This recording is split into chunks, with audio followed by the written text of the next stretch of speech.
All right, welcome back to Life It with DVD. Thanks for being here. Today, I wanted to talk more about human design, strategy, and authority, elaborating on how you can use it to self differentiate yourself better, and just giving some characteristics and traits of what each type looks like and how to use it. So, you know, today we're going to cover the energy, your strategy, so how to use your human design strategy and authority. The authority is how you decide what it looks like when it's good, what it looks like when it's not good, and yeah, let's just jump into it. All right, so first up is the generator. So the generator is the life force engine of human design. Generators have the root defined. This is about 70% of the population. So if you plug in your birthday, your time, your location into Genetic Matrix or My Body Graph or any other human design apps out there, you can easily find this. If you have a root defined, well, you're a generator of some sort. So your energy is sustainable. It's a powerful life force energy, and it's built for mastery and doing work. So what this looks like is your best strategy is to respond. So most people are going to be generators. The hallmark of a generator is instead of reacting to things, so I think it's important to cover here what your not self is going to look like here, because this is what a lot of people are living in that are generators. And this not self theme is going to be frustration, right? So this is going to be your signal that something is off. You're not responding to a situation appropriately. You might be initiating things or reacting to a situation.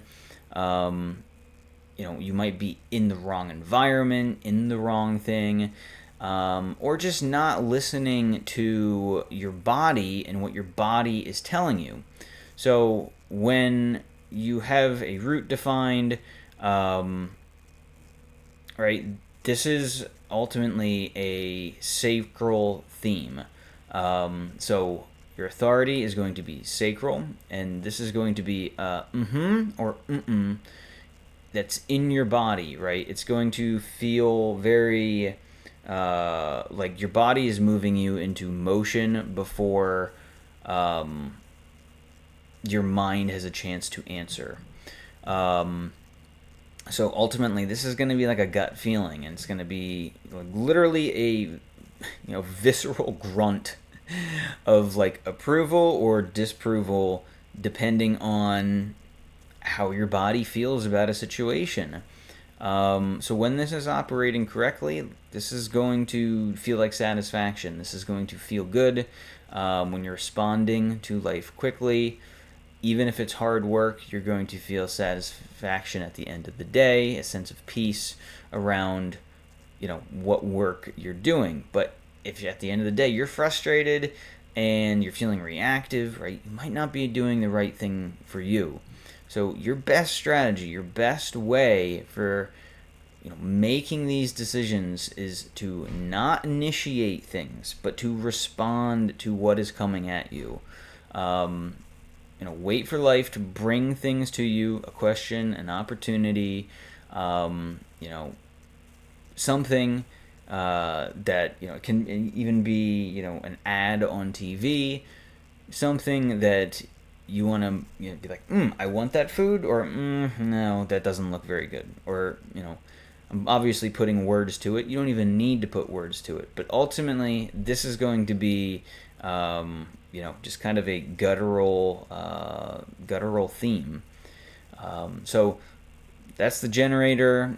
So there's a offshoot of the generator, and bear with me if I'm not getting this 100% correct. This is just a high-level overview of just the generator.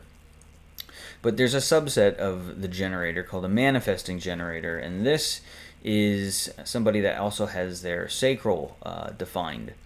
So when you look at and I believe I might have said that if you're a generator, sorry, your sacral is defined, but also your root will be defined if you're a generator. But if you're a manifesting generator, right, you have a path from your sacral to your throat, essentially. So I take back what I had said about the root. It's your sacral being defined because you're a sacral authority. But a manifesting generator has a clear path to the throat, which means they have the energy to move into things, but also the energy to initiate upon it. So this is, about half of generators are, half of manifesting generators are, they're also generators. So if 70% of the population is a generator, then about half of that, so 35%, is going to be a manifesting generator. So really, it's 35 manifesting generator and 35 generator, just as a guesstimate here. So manifesting generators, very similar. Their energy is going to be fast, multitasking, an efficient energy. It's it's the hybrid of the manifester and the generator. Their best strategy is going to be, just like the generator, to respond. Some people say it's also to inform, but that is, I'm already jumping ahead here, the strategy of the manifester. But ultimately, you must first respond and wait for that guttural feeling. Then, because you move so fast, you also must inform others to your actions to avoid creating resistance in other people. So, once again, this is sacral authority, sometimes with an emotional authority overlay, but ultimately, your gut response is going to be key in this situation. So, if you have an emotional solar plexus, right, and your solar plexus is defined, you must also ride that emotional wave to clarity before committing. Now, some people say that that's the case, but ultimately, as a manifesting generator, I've seen other things where it's best to just wait for that response, just respond to the situation. Don't react, and act more like a generator as opposed to a manifester in this sort of situation. So your success signal is going to be satisfaction and peace. If you are not feeling yourself, it's going to be frustration and anger. Frustration, once again, from not responding appropriately, or the resistance that you might be forming because you might be moving too fast. So let's move into the third here. There's 5 different types. The next is the manifester, which ultimately is the initiator, and is about 8% of the population. So the energy here is a powerful impact, closed-off energy. So there's different auras to these as well. The manifester has a much more closed-off energy than the others, which will be a little bit more open. And I'd love to get slides up here to kind of show these, but you can easily look it up. So just another way, human design goes so unfathomably deep, and I'm sure I will do more videos on strategy and authority and some of the auras, maybe soon enough. So for a manifester, right, their job is to start things, right? They aren't going to be the generators that are going to be the workhorses to get the things done, but they're going to start these things and impact others with the ideas around getting these things started. So what this might look like if you are a manifester and you're not operating properly, you're not self-theme, will be anger, right? If you're angry at things, this is the warning signal. Anger means you're not informing people, and you might be getting angry at them because they can't keep up or they don't know what you're doing. If you're meeting resistance with people, right, and you feel like you have to control everything, the best thing you can do, your best strategy, is to inform others what you're going to do, right? If you're encountering resistance, it's probably because you're not informing them of what you're going to be doing, because as a manifester, you're meant to be out there generating, initiating things, not generating, but initiating the ideas to put others in action. So ultimately, this energy can repel people. If you're just informing people, oh, this is what I'm going to do, and that's just how it is, right? That could repel people, but that is who you are. That's who you're supposed to be. So informing others of your intentions, not asking permission, is ultimately going to relax you, because you know that that's how you should be. That is your appropriate strategy. But it's also going to relax the resistance and fear of other people around you, because that's literally what you're supposed to be doing. And if there's other people that are still have a problem with that, obviously these things can go deeper. But ultimately, your best decision making strategy is just inform others. And when you are operating correctly, right, this is going to be a sign of peace. When you inform others, you experience peace in your relationships, your environment, and your initiatives meet less resistance. So the fourth type is the projector. So this is about 21% of the population. They have a focused, absorbing, guiding energy.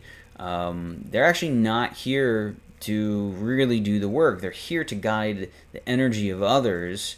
And the key for them is that they need to wait for an invitation. So if they're not feeling their self here, right, that's going to feel like bitterness. So if you are a projector, you're feeling bitter, right? You need to get into waiting for the invitation before you jump into things. So your wisdom is only going to be recognized and valued when you are formally invited into a role, a relationship, a conversation, and don't offer unsolicited advice. It probably will be met with resistance, and ultimately that might come back in you as a bitterness towards others. So there's different types of authority within this. So sometimes it's splenic, sometimes it's emotional, sometimes it's heart-driven, so ego-driven. But it can be any other authority besides the sacral, because the sacral is specifically for generators. So if you don't have the sacral defined, you're going to be something else of a type. So depending on whether your solar plexus is defined, that can be an emotional projector, or if your splenic center is defined, that'll be a splenic projector. But ultimately, it's going to be a very different energy that's about, guiding energy of others. So the success signal here is going to feel like you're being seen, recognition, being honored for your unique guidance, measured for your impact, not the amount of output that you're generating, right? It's a different strategy from the others. And waiting for the invitation is going to just be a critical thing for you to build upon and just be aware of in your life when you are going, through certain environments and interacting with people, that you have to be invited. If you're not invited, you're just going to meet resistance within others, as within yourself. And the last type, so that covers most of them. The last type is the reflector. It's 1% of the population.